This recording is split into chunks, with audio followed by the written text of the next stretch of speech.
hello, all my little smut sluts. Welcome to Beth's Naughty Reads. I'm Beth LaMontagne, and I hope you guys are ready to get naughty as we discuss Raya Morris Edwards' Sovereign. But before we get into the book, I want to take a moment to remind you guys to follow me on all the socials. You guys know what I'm talking about: Instagram, Facebook, TikTok. You can find me under Beth's Naughty Reads. Also, if you would please click that thumbs up button and subscribe so that I can grow my audience, and you'll also be notified when my new episodes come out. So tonight we're talking about Raya Morris Edwards' Sovereign. Raya is a contemporary romance author. She does dark-themed love stories, and her first novel, Capture Darkness, debuted in 2021. So she is relatively new to the romance novel genre, if you will. What, honey? Debuted.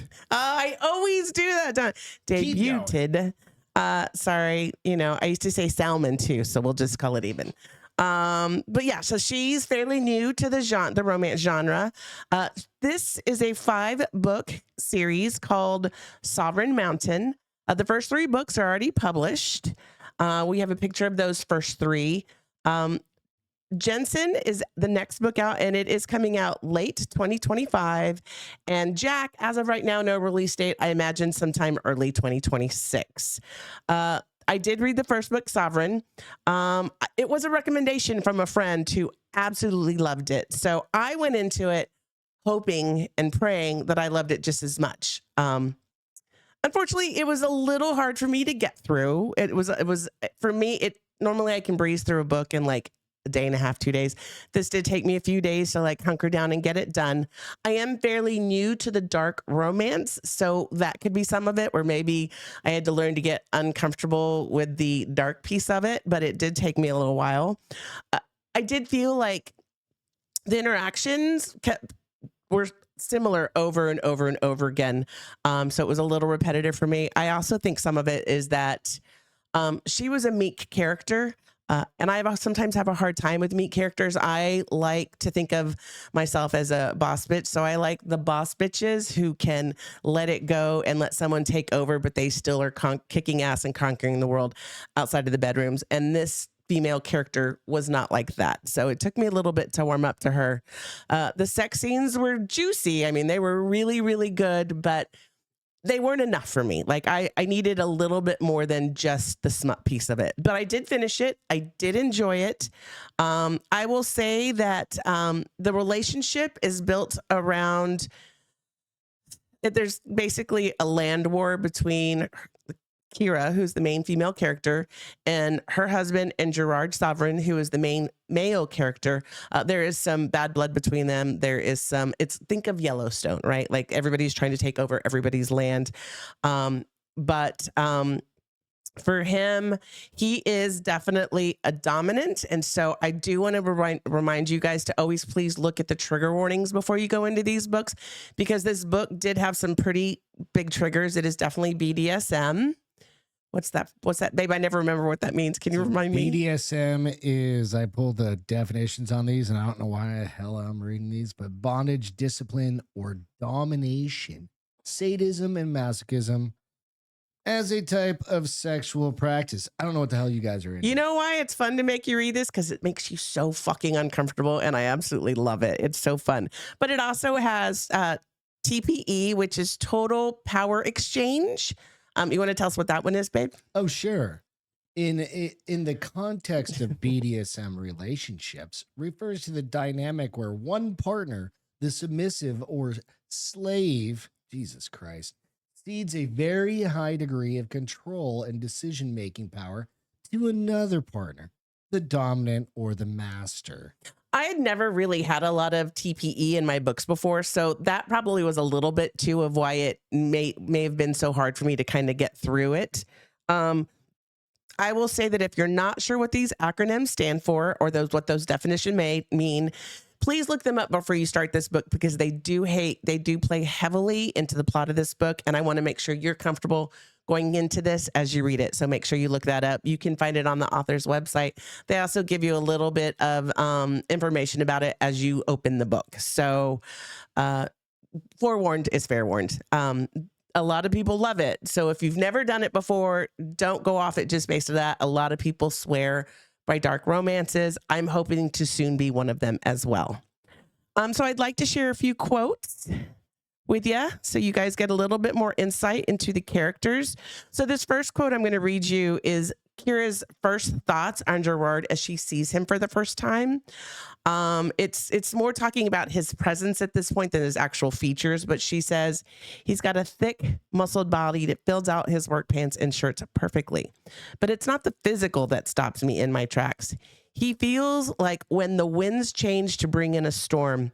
Maybe it's because his aura is dark, like the cold shadows of the pines or clouds rolling over the mountain, soft at first and then bringing swift destruction. So she immediately reads his power.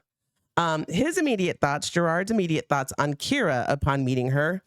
And here's where you get a little insight to his mind. So she's got an hourglass figure. I'm going to state in his voice. She's got an hourglass figure with curvy hips and breasts. When she turns, I get a good look at her round ass. Big enough I could get a handful and still have plenty left over. My mind goes into overdrive. Imagine what it would be to sink my teeth into her bare ass hard enough to make her scream. I could have read that. Oh, well, can you get that deep, honey?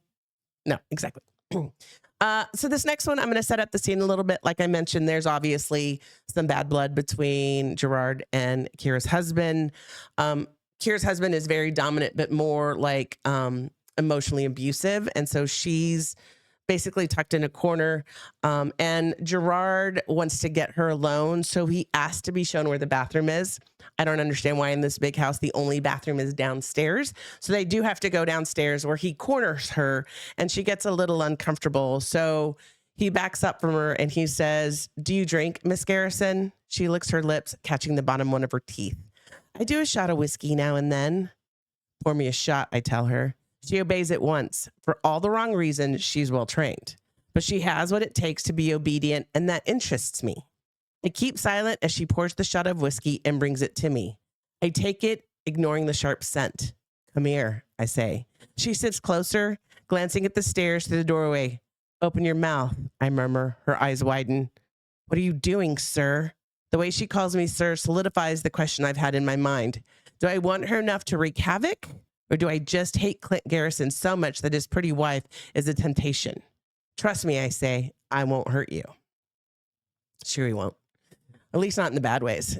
Keira's thoughts on the contract. So again, as this story goes on, there is kind of a protection that he's offering her along with a contract, a sexual contract, a BDSM contract to be more specific, that they've been kind of going back and forth on a little bit. And so Keira says, "I'm thinking I'll sign your contract," she whispers, "as long as there's nothing extreme in it."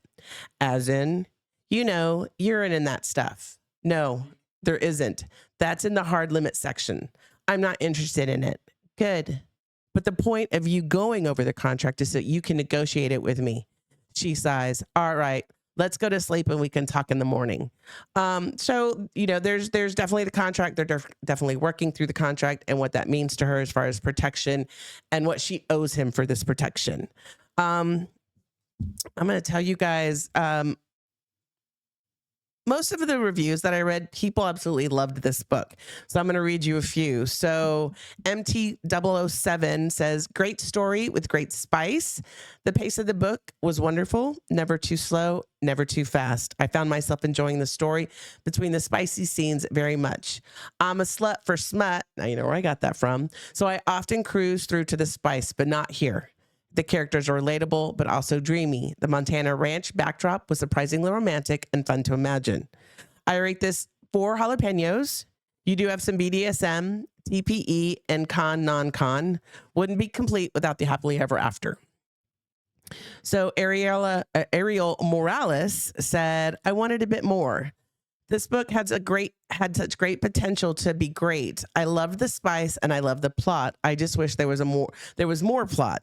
I enjoyed the storyline, but wished it was a bit more strategically placed with the spicy scenes and even expanded on some more for additional information.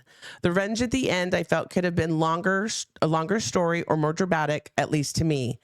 I also wish we got more of his softer side at the end for their relationship. Overall, still kept me interested enough to want to read book 2. And I will second. That's kind of a little bit like how I felt a bit, but I will continue to read the series. The third book, which I'm blanking on the name right now, sounds really spicy. So hopefully. My last one says deliciously dark cowboy romance. Read this if you like Montana ranch setting, obsession, control, and tension, unhinged but romantic main male characters, and off the chart spice. Holy hotness! This was absolutely dark romance deliciousness. My fictional self knelt, lowered her eyes, and whispered, "Yes, sir. Where do I sign?" All roads lead to Sovereign Mountain. And listen, I was pulling up the map and drawing it on a pin. Dynamic between those two, electric, obsessive, utterly consuming. The lengths this man went to for the woman he loved were insane, intense, and somehow still swoony. Unhinged? Yep, but I was all in. This book was twisted, dark, and controlling, but damn, did it do it for me. So she really liked it too.